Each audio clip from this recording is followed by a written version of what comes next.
Courage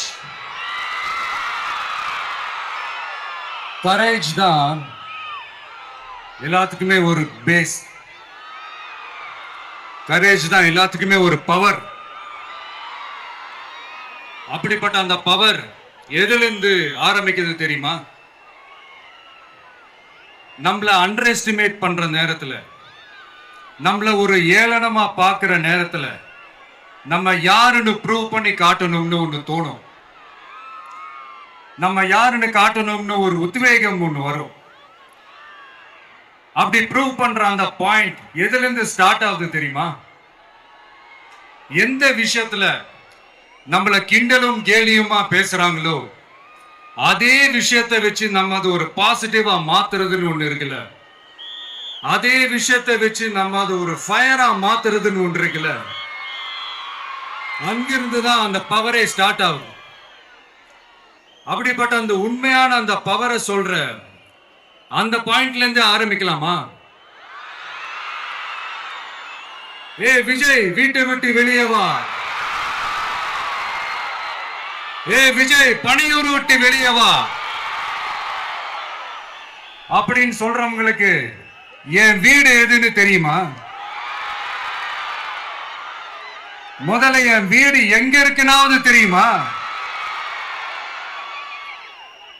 என சீண்டி பார்க்கறதா நினைச்சு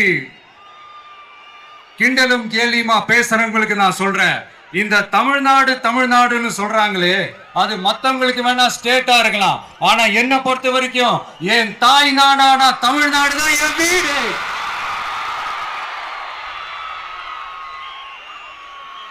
என் வீட்டுல மொத்தம் எத்தனை பேர் இருக்காங்க தெரியுமா?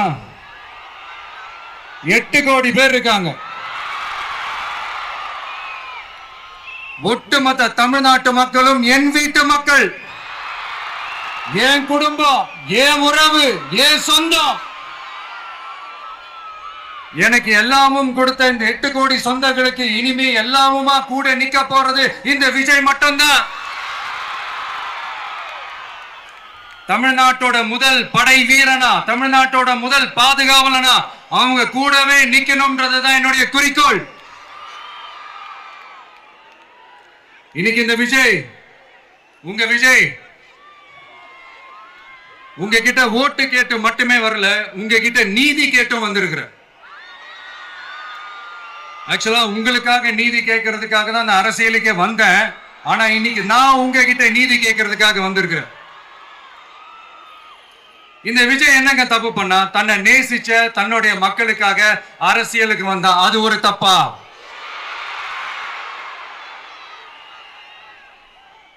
எல்லாத்தையும் ஒதுக்கி தள்ளிட்டு மக்களுக்காக மட்டுமே வந்த அது ஒரு தப்பா? இந்த மத்த கட்சிகளுக்கெல்லாம் மாநாடு நடத்துறதுக்கோ, பொதுக்கூட்டம் நடத்துறதுக்கோ, இல்ல ஹால் ஃபங்க்ஷன்ஸ் நடத்துறதுக்கோ பர்மிஷன் கொடுப்பாங்க, இடம் கொடுப்பாங்க. ஆனா நமக்கு மட்டும் இடம் கொடுக்க மாட்டாங்க, கொடுக்கவும் விட மாட்டாங்க. இது என்னங்க நியாயம்? நான் போய் மக்களை சந்திக்கிறதுக்கோ, இல்ல மக்கள் வந்து என்ன சந்திக்கிறதுக்கோ ஒரு உரிய இடமோ இல்ல உரிய பாதுகாப்போ மத்த கட்சிகளுக்கு எல்லாம் கொடுப்பாங்க. ஆனா எனக்கு கொடுக்க மாட்டாங்க, கொடுக்கவும் விட மாட்டாங்க. இது என்னங்க நியாயம்? இந்த SOPs சொல்லுவாங்க, அதனுடைய ஃபுல் ஃபார்ம் வந்து ஸ்டாண்டர்ட் ஆபரேட்டிங் ப்ரொசீஜர். ஆனா எனக்கு மட்டும் அது ஸ்டாலின் சார் ஆபரேட்டிங் ப்ரொசீஜர். இது என்னங்க நியாயம்? இந்த விஜய் உண்மையானவன்றது உங்க எல்லாருக்குமே தெரியும். நமக்கு எதிராக சதி செய்யறது யாரு, நமக்கு எதிராக சூழ்ச்சி செய்யறது யாரு, நமக்கு எதிராக பழி போடுறது யாரு, யாரெல்லாம் ஒன்னா சேர்ந்து இதெல்லாம் செய்யறாங்கன்றது உங்க எல்லாருக்குமே நல்லா தெரியும். அதனால என்னோட சொந்தங்களாக உங்ககிட்ட வந்து நான் நீதி கேட்காம வேற யாருக்கிட்ட தான் போய் கேட்பேன்?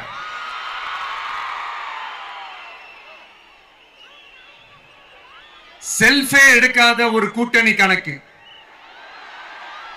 செல்ஃபே எடுக்காத ஒரு அரண பழைய அரித்மேட்டிக் கணக்கு, இதெல்லாம் வேலைக்கே ஆகாது.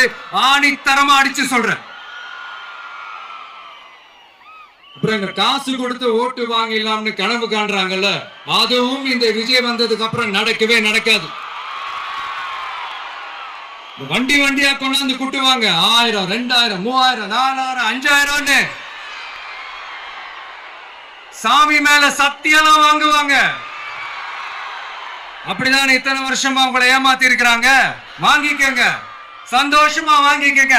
எல்லாம் உங்க பணம் தான். வாங்கிக்கிட்டு அவங்க காதிலேயே விசில ஊதி அனுப்புங்க. எப்படி? அவங்க செவிலிய விசில ஊதி அனுப்புங்க.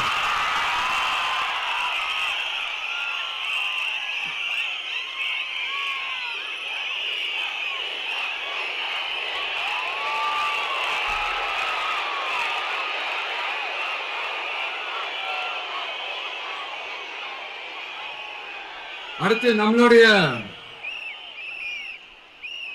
ஜென்சி அடுத்த இளம் தலைமுறையினருக்கும் நான் சொல்லணும்னு நினைக்கிறேன். இந்த பணத்தை கொடுத்து ஏமாத்தி ஓட்டு வாங்குற அந்த கலாச்சாரம் ஒழியணும். பணத்தை கொடுத்து ஏமாத்தினா ஏமாறுவீங்க. உங்களை தான் கேட்கிறேன், பணத்தை கொடுத்து ஏமாத்தினா ஏமாறுவீங்க? எல்லாரும் கொஞ்சம் கை இப்படி வைங்களேன் எனக்காக. நான் சொல்றதை கொஞ்சம் ரிப்பீட் பண்ணுங்க. எங்க ஓட்டு எங்க உரிமை. எங்களை யாரும் விலைக்கு வாங்க முடியாது. எங்கள் ஓட்டு விசில் சின்னத்துக்கு தான். வேற யாரையும் நம்பி ஏமாற மாட்டோம்.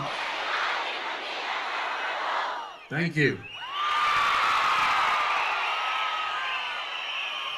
கேட்டுச்சா சார்?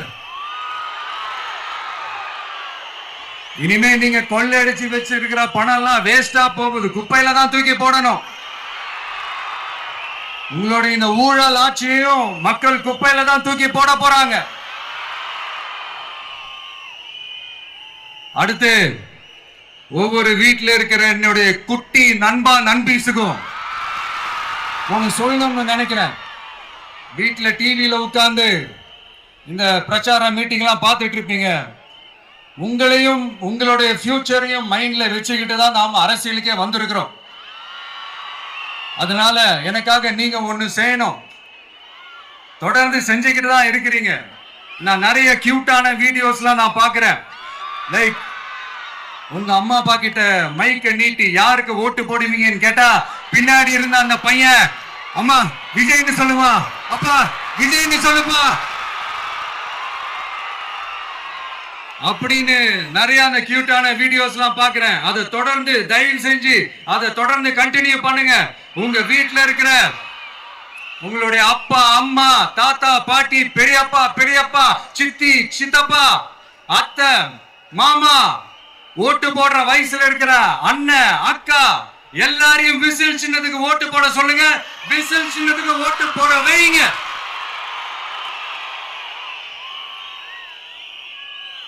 இந்த தேர்தல் நெருங்கிற இந்த நேரத்தில் பொலிட்டிக்கலா ஸ்பீக்கிங் டு த பாயிண்ட் ஒரே ஒரு விஷயம் நான் சொல்லணும். நாங்க அரசியலுக்கு வந்தது எந்த கட்சியும் ஒழிக்கிறதுக்கோ அழிக்கிறதுக்காகலாம் நாம அரசியலுக்கு வரல. யார் மேலேயும் தனிப்பட்ட ஒரு வன்மமோ இல்ல தனிப்பட்ட கோபமோ அப்படிலாம் யார் மேலேயும் கிடையாது. இந்த மற்றவங்க மாதிரி இந்த வெறுப்பு அரசியல் பண்றதுக்காகலாம் நாம அரசியலுக்கு வரல. அரசியல் ரீதியா நம்மளுடைய எதிரிகள் யாருன்னு டிக்ளேர் பண்ணிட்டு தேர்தலில் நின்று ஜெயிச்சு மக்களுக்காக எங்களுடைய நன்றி கடனை செலுத்துறதுக்காக தான் நாம அரசியலுக்கே வந்திருக்கோம். Just want to make this clear.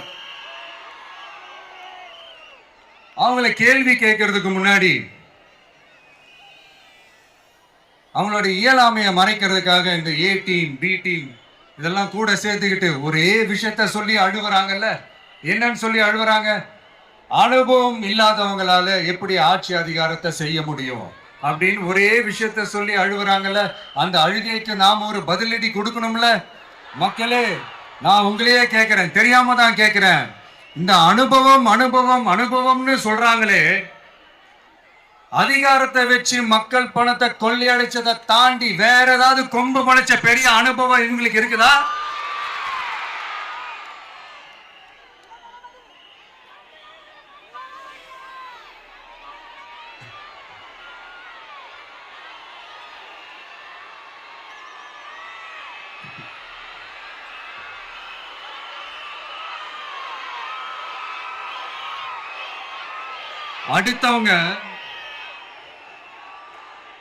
அடுத்தவங்க ஆரம்பிச்ச அரசியல் கட்சியில, அடுத்தவங்களுடைய அட்ரஸ்ல அரசியல்வாதிகளா இருந்துட்டு இருக்கிற இவங்க எல்லாருக்கும் ஒரு சவால்.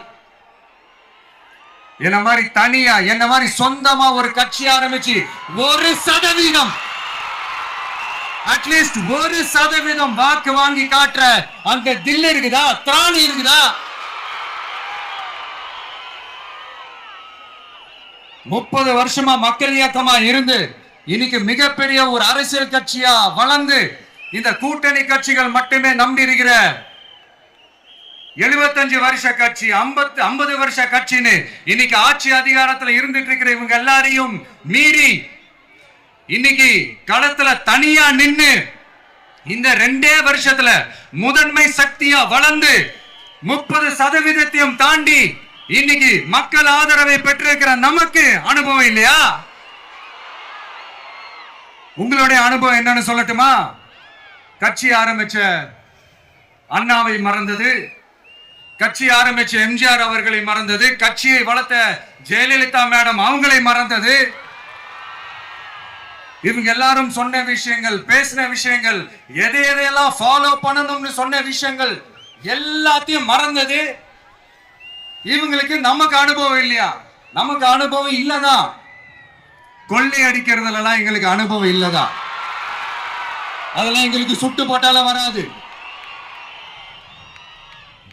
இந்த கொள்கையை பேருக்கு மட்டும் வச்சுக்கிட்டு நேரடியா சரண்டர் ஆகிறது, மறைமுகமா சரண்டர் ஆகிறது, இந்த மாதிரி அனுபவம் எல்லாம் நமக்கு இல்லதான். அதுவும் நமக்கு சுட்டு போட்டாலும் வராது. மக்களை நேசிக்கிற நல்ல குணம் இருந்தா போதும்யா, நல்ல சூப்பரான ஒரு நல்லாட்சி கொடுக்கலாம். நல்லாட்சி கொடுக்கிறதுக்கு மெத்த படிச்ச மேதாவிகளா இருக்கணும்ல ஒன்னும் அவசியம் இல்ல. காமராஜர் அவர்கள் மாதிரியோ, எம்ஜிஆர் அவர்கள் மாதிரியோ மக்கள் சக்தியின் துணையால, மக்கள் மேல அக்கறையா இருக்கக்கூடிய நல்ல அதிகாரிகளின் துணையால சூப்பரான ஒரு நல்லாட்சி என்னால கொடுக்க முடியும், செஞ்சு காட்டுறேன்.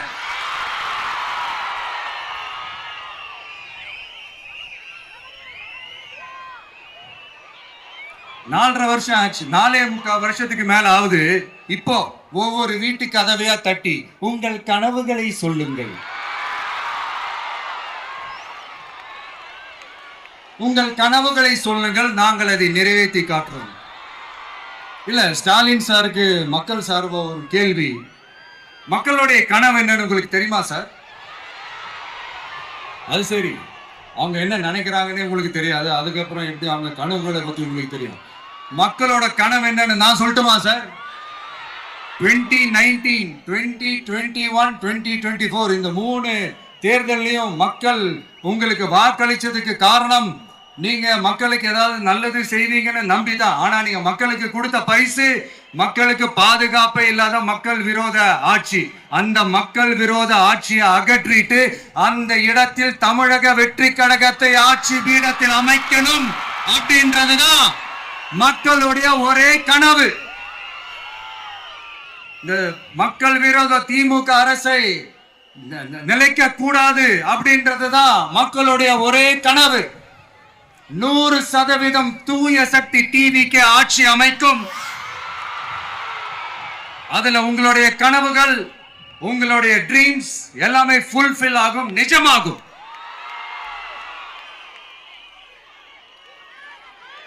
தமிழ்நாடு எப்பவுமே டெல்லிக்கு அவுட் ஆஃப் கண்ட்ரோல் அப்படின்ட்டு ஸ்டாலின் சார் அடிக்கடி சொல்லுவாங்க.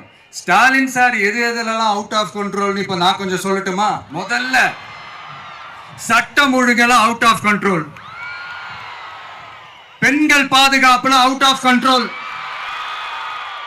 இளைஞர்கள் வேலை வாய்ப்புல அவுட் ஆஃப் கண்ட்ரோல், மொத்தத்தில் அவரோட ஆட்சியே ஒரு அவுட் ஆஃப் கண்ட்ரோல். இந்த வருஷம் பிகினிங்ல சட்டசபையில பேசும்போது சொல்றாங்க, மக்கள் எல்லாரும் ரொம்ப மகிழ்ச்சியா இருக்கிறாங்க, அதனால நானும் ரொம்ப மகிழ்ச்சியா இருக்கிறேன் அப்படின்ட்டு. மக்கள் சந்தோஷமா இருக்கிறத பார்க்கறது கூட ஒரு சந்தோஷம் தான் சார், அது யாரும் இல்லைன்னு சொல்லல. அப்படி உண்மையிலேயே மக்கள் உண்மையிலேயே சந்தோஷமா இருக்கிறாங்க அப்படின்னா ஏன் சார் விவசாயிகள் போராட்டம் நடக்குது? ஏன் சார் மீனவர்கள் போராட்டம் நடக்குது? ஏன் தொழிலாளர்கள் போராட்டம் நடக்குது? தூய்மை பணியாளர்கள் போராட்டம் ஏன் நடக்குது? அங்கன்வாடி ஊழியர்கள் போராட்டம், செவிலியர்கள் போராட்டம், மருத்துவர்கள் போராட்டம், மாற்றுத்திறனாளிகள் போராட்டம், அரசு ஊழியர்கள் போராட்டம், ஆசிரியர்கள் போராட்டம், இடைநிலை ஆசிரியர்கள் போராட்டம், பகுதி நேர ஆசிரியர்கள் போராட்டம். இதெல்லாம் உங்க ஆட்சியில மக்கள் மகிழ்ச்சியா இருக்காங்கன்றதுக்காக நடக்கிற போராட்டமா சார்? எனக்கு தெரிஞ்சு மக்கள் சந்தோஷமா இருக்கிறாங்கன்னா பொங்கல் வச்சு கொண்டாடுவாங்கன்னு கேள்விப்பட்டிருக்கிறேன். உங்க ஆட்சியில தான் போராட்டம் நடத்தி அவங்களுடைய மகிழ்ச்சியை வெளிப்படுத்துறாங்கன்னு நினைக்கிறேன்.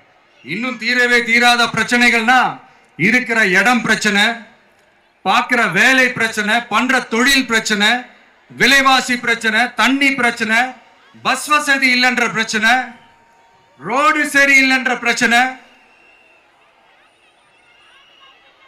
ஆஸ்பத்திரி சரியா இல்லைன்ற பிரச்சனை.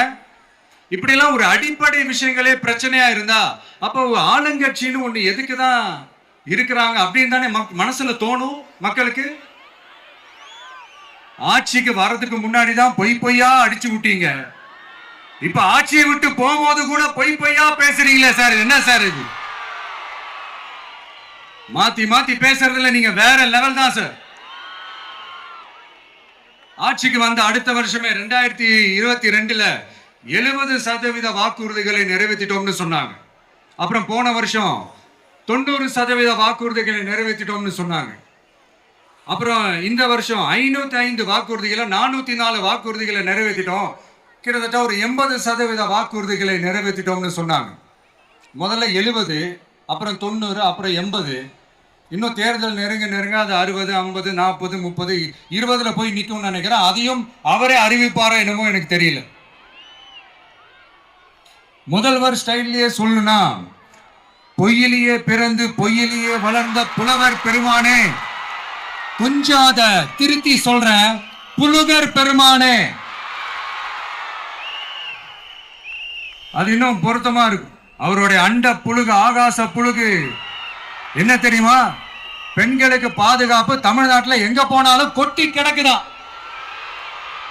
அப்படி அது உண்மைனா அண்ணா யூனிவர்சிட்டி அந்த பொண்ணுக்கு ஏன் சார் அப்படி ஒரு கொடுமை நடந்துச்சு? கோவை கல்லூரி பெண்ணுக்கு ஏன் சார் அப்படி ஒரு கொடுமை நடந்துச்சு? பெண் குழந்தைகள் பாதிக்கப்படுறதா கிட்டத்தட்ட 1000க்கும் மேலான போக்சோ கேசுகள் ஏன் சார் பதிவானுச்சு? போதைப் பொருள் கலாச்சாரம் கண்ட்ரோலே இல்லாம அது பாட்டுக்கு தாறுமாற எங்கேயோ போய்கிட்டு இருக்கு. வயலன்ஸ் எல்லாம் தலைவிரிச்சு ஆடுது. அதுக்கு ஒரு ரீசெண்ட் எக்ஸாம்பிள், அந்த ரயில்வே ஸ்டேஷன்ல அந்த சிறுவர்கள் எல்லாரும் சேர்ந்து செஞ்ச அந்த சம்பவம். சட்டம் ஒழுங்கு சரியா இருந்தா ஏன் சார் இப்படி எல்லாம் நடக்குது? சட்டம் ஒழுங்கு சரியா இருக்கணும்னா முதல்ல தமிழ்நாட்டுக்கு ஒரு டிஜிபி வேணும் சார். எங்க சார் போனார் அவரு? எங்க அவரு? சும்மா இந்த ஆக்டிங் ஆபீசரை வச்சுக்கிட்டு அரசாங்கத்தை நடத்துனீங்கன்னா இப்படிதான் சட்டம் ஒழுங்கு சந்தி சிரிக்கும். முதல்ல தமிழ்நாட்டுக்கு ஒரு டிஜிபியை போடுங்க சார். அதுக்கப்புறமாச்சும் சட்டம் ஒழுங்கு சரியாகுதான்னு பார்ப்போம். சரிப்பா, கேள்வியா கேட்கிறிய, நீ வந்தா என்ன செய்வ அதானே கேட்கறீங்க. கரெக்ட், கேட்கணும். மக்களோட அடிப்படை தேவைகளை தீர்க்கிறது தான் நம்மளுடைய ஃபர்ஸ்ட் வேலையே. அதை தீர்க்கிறதுக்கான அந்த தேடி போறது, அதோட சொல்யூஷனை தேடி போறது தான் நம்மளுடைய ஃபர்ஸ்ட் அஜெண்டாவே. கொஞ்சம் வெயிட் பண்ணுங்க, தேர்தல் அறிக்கை ரெடி ஆயிட்டு இருக்கு. தெளிவான ஒரு தேர்தல் அறிக்கையாவது வரும். என்ன நம்புற உங்களை நான் டிசப்பாயிண்ட் பண்ணவே மாட்டேன்.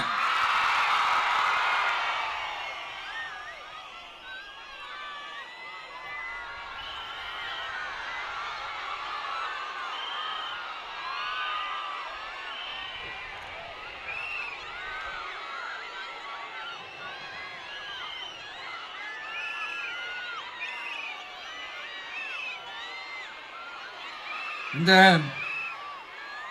சும்மா ஆட்சிக்கு வரணும்ன்றதுக்காக இந்த நடைமுறைக்கு சாத்தியமே இல்லாத இந்த மாதிரி விஷயங்கள் எல்லாம், வாக்குறுதிகளை நான் என்னைக்குமே கொடுக்கவே மாட்டேன். அதே மாதிரி ஆட்சிக்கு வந்ததுக்கு அப்புறம் கூட அவங்க அது தரல, இவங்க இது தரல அப்படின்லாம் பம்மிக்கிட்டு இல்லாம உங்களுக்காக எந்த எக்ஸ்ட்ரீமுக்கும் போய் நான் போராடவும் தயாரா இருக்கிறேன்.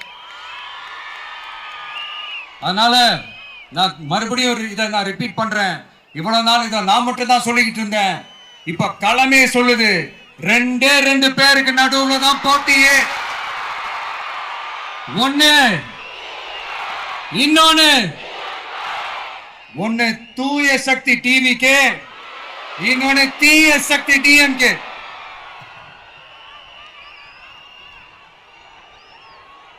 இப்ப நம்ம இந்த எலெக்ஷன் விஷயத்துக்கு வருவோம். விஜய் என்னப்பா இவரை மட்டும் தான் எதிர்க்கிறாரு, இவங்களை எதிர்க்க மாட்டேன்றாரு, அவங்கள பத்தி எதுவுமே சொல்ல மாட்டேங்கிறாரு. இல்ல நான் கேட்கிறேன், இது யாருக்கான எலெக்ஷன்? தமிழ்நாடு சட்டசபைக்கான ஒரு தேர்தல். இப்ப இங்க யார் ஆட்சியில் இருக்கிறா? யாரு பொய்யா வாக்குறுதிகளை கொடுத்து மக்களை ஏமாத்துறது? யாரு மக்கள் விரோத ஆட்சியை நடத்துறது? அப்ப இங்க யாரை அகற்றணும்? இந்த மக்கள் விரோத திமுக அரசை அகற்றணும்னா நம்ம யாரை எதிர்க்கணும்? எதுக்கு தேவையில்லாம பல முறை மக்கள் ஆல்ரெடி டிலீட் பண்ணவங்களை எதுக்கு நம்மளுடைய கான்சென்ட்ரேஷன், நம்மளுடைய டார்கெட் திமுகன்றப்போ டார்க்னஸ் குள்ள எதுக்கு கல்லெறியணும்? இங்க மக்களை விரும்புற விஜய் வேணுமா, இல்ல மக்கள் விரோத ஆட்சி நடத்துற ஸ்டாலின் சார் வேணுமா? அவ்வளவுதான் இந்த தேர்தலே. இதுக்கு நடுவுல வேற யாருமே கிடையாது. புரியுதுங்களா உங்களுக்கு? என் நெஞ்சில் குடியிருக்கும் சேலம் மக்களே,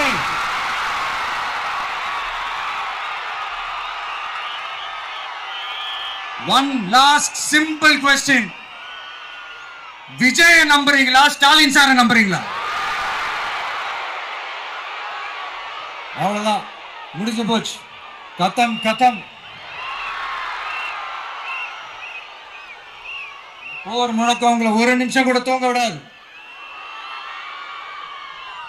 இந்த போன லாஸ்ட் வீக் இந்த டிஎன்பிஎஸ்சி இந்த எக்ஸாம்ஸ், இந்த குரூப் 2 எக்ஸாம்ஸ் அதை அனௌன்ஸ் பண்ணிட்டு உடனே அதை கேன்சல் பண்ணிட்டாங்க. இது உலகத்துக்கு எல்லாருக்கும் தெரியும்.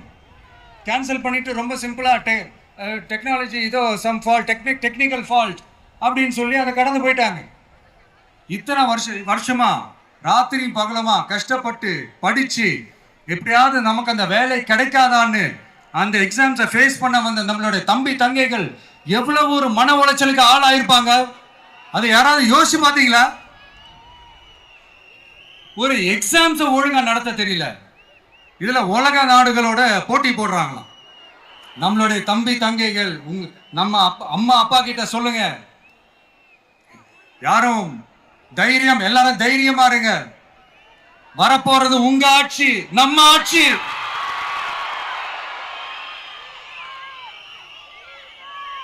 அதனால இந்த மாதிரிலாம் எதுவும் நடக்காம சமூக நீதிக்கான ஒரு நல்ல ஆட்சியை அமைப்போம். இளைஞர்களின் வேலை வாய்ப்புகளை மனசுல வச்சுக்கிட்டு டிரான்ஸ்பரண்டா அதுக்கான ஒரு தீர்வை காணுவோம். நான் விக்கிரவாண்டி மாநாட்டில் பேசும்போது ஒரு பொலிட்டிக்கல் பாம் ஒன்று சொன்னேன், ஞாபகம் இருக்கா? ஆட்சியிலையும் பங்கு, அதிகாரத்திலையும் பங்குன்னு ஒன்று சொன்னேன். இப்போ அந்த பொலிட்டிக்கல் பாம் எல்லா கூட்டணியிலையும் வெடிச்சுக்கிட்டு இருக்கு, தாறுமாற வெடிச்சுக்கிட்டு இருக்கு. ஸ்டாலின் சார்லாம் பதறாரு, ஆட்சி அதிகாரத்துல பங்கெல்லாம் தமிழ்நாட்டில் ஒத்து வராது அப்படின்னு சொல்றாரு.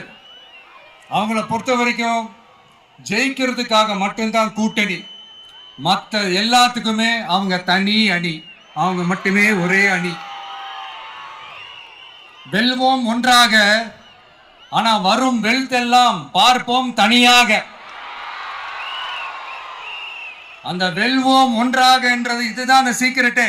புரிய வேண்டியவங்களுக்கு நல்லா புரியும் நினைக்கிறேன். உங்களோட நான் இருக்கேன், நம்மளோட நம்ம மக்கள் இருக்காங்க.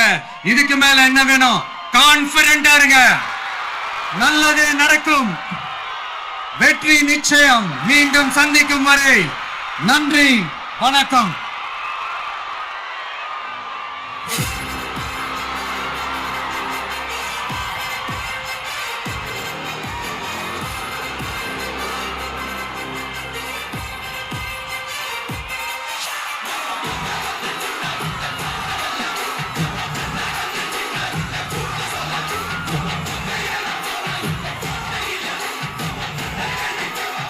தர்மத்தாயின் தலைமகன், தமிழக வெற்றி கழகத்தின் தலைவர், வெற்றி தலைவர் அவர்களுக்கு சேலம் கழக மாவட்ட செயலாளர்கள் உங்கள் சார்பில் நிறைவு பரிசு வழங்க மேடைக்கு வருகிறார்கள்.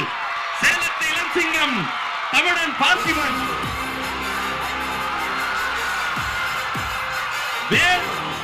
வெற்றிவேல், வீரவேல், வெற்றிவேல், வீரவேல், அவரோடு சேர்த்து வெங்கடேசன், மணிகண்டன், செல்வம், செந்தில்குமார், மோகன், கேசவன், அத்தனை பேரும் சேர்த்து வெற்றி தலைவருக்கு வெற்றி வேலை பரிசளிக்கிறோம்.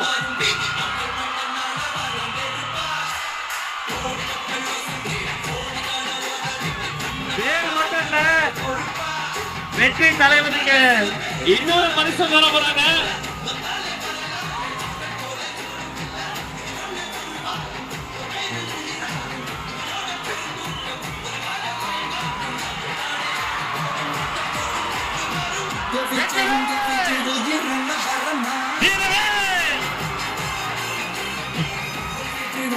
வேலோடு சேர்ந்து தலைவர் கையில மிக முக்கியமான ஒண்ணு தர போறாங்க.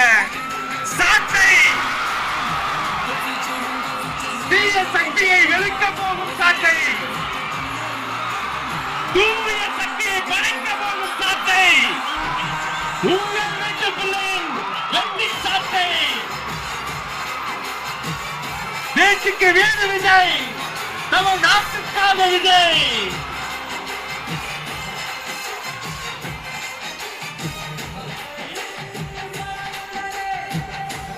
இந்த தமிழ்நாட்டு மக்களையும் என் கழக தலைவரையும் காப்பாற்றுவதற்காக இந்த வீரவேல்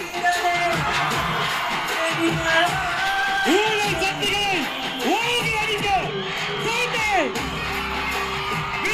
ஊழல் சக்திகளை நல்வாக்கி தருவோம். நன்றி. கழக மாவட்ட செயலாளர்களுக்கு நன்றி.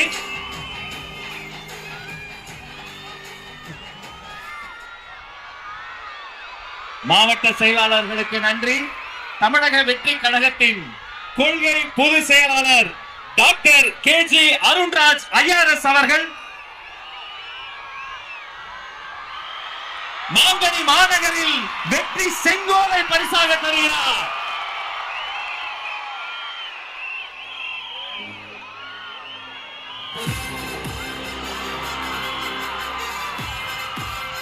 அந்த வெள்ளி செங்கோலோடு சேர்த்து மக்களின் சார்பில் மாங்கனி மாநகரில் மாவட்ட கழக செயலாளர் மக்கள் சார்பில் பொன்னிற செங்கோலையும் தருகிறார். இரட்டை செங்கோல், இரட்டை போர் யானை போல் இரட்டை செங்கோல்.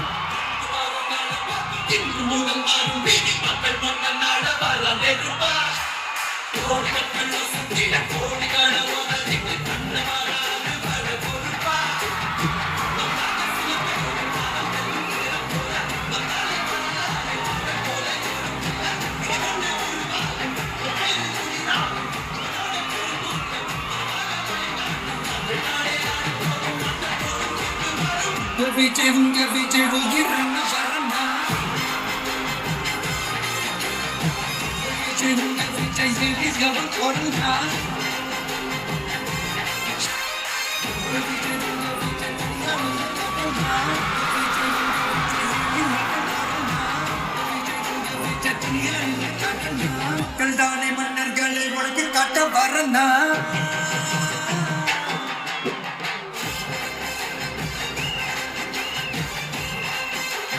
கண்ணியமிக்க இஸ்லாமிய தோழர்களுக்காக அவர்கள் தொழுகை செய்வதற்கான அரங்கமும் ஏற்பாடு செய்யப்பட்டிருக்கிறது. இத்தனை நேரம் பொறுமை காத்து எங்களோடு இணைந்திருந்த அத்தனை சொந்தங்களுக்கும் நன்றி, நன்றி, வெற்றி, வணக்கம்.